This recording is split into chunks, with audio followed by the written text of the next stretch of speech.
Yo mga idol, kamusta? Sports Talk PH nga pala. Ang laban mamaya, pag-usapan natin yan mga idol. Ngunit bago ang lahat ay huwag kakalimutang mag-subscribe at i-click ang notification bell button for more sports talk. So muli nga pong nagkaroon ng pagkakataon na magkita ang dalawang legendary fighters na sila former 4 Division World Champion Nonito Donaire Jr. at current undisputed Super Bantamweight World Champion Japanese Monster Naoya Inoue kahapon pagkatapos ng official and final weigh-in.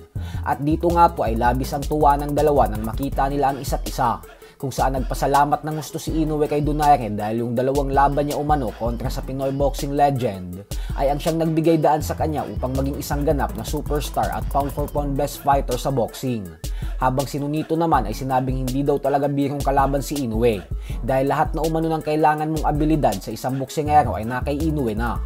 Mamaya na po magaganap ang inaabangang paglaban ni Inoue sa Amerika kontra sa world title challenger Ramon Cardenas. Madaming fans po ang nag-aabang dito dahil matapos ng mga nakakaantok na laban sa nakalipas na 2 araw kung saan walang masyadong aksyon na naganap sa mga laban nila Devin Haney, Ryan Garcia, Teofimo Lopez at Canelo Alvarez, ay umaasa ang mga fight fans na maililigtas ni Inoue ang nakakadismayang boxing weekend na ito sa pamamagitan ng pagbibigay ng maganda at maaksyon na laban. Kaya naman maging si Inoue na mismo ang nangako na magpapamalas daw talaga siya ng isang napaka-impresibong performance mamaya. Kaya naman abangan po natin yan.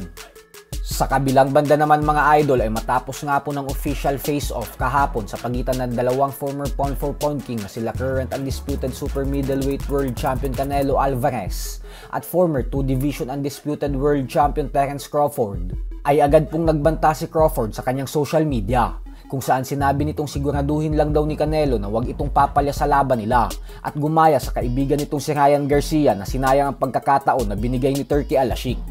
Bukod dyan ay sinabi din ni Crawford na kumpiyansa daw talaga siya na tatalunin niya si Canelo sa September 12 kasi siya umano ang numero 1 best pound for pound fighter sa buong mundo ngayon at papatunayan niya daw talaga ito sa gabi ng kanilang sagupaan.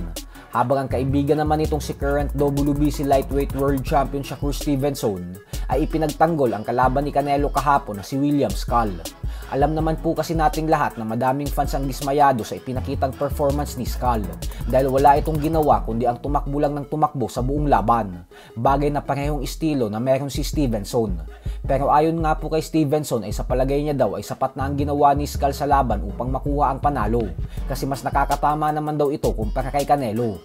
Pero naging bias umano ang mga hurado kasi alam ng lahat na may nilulutong laban sa pagitan ni Canelo at Crawford. Pero kung papanuorin daw natin ang laban kagabi at iisipin natin na hindi natin parehong kilala si Canelo at Skull, ay masasabi daw talaga nating lahat na talo daw dapat si Canelo. Kaya naman kayo na lang po ang humusga sa mga pahayag na ito ni Stevenson. So hanggang dito na lang po muna tayo mga idol.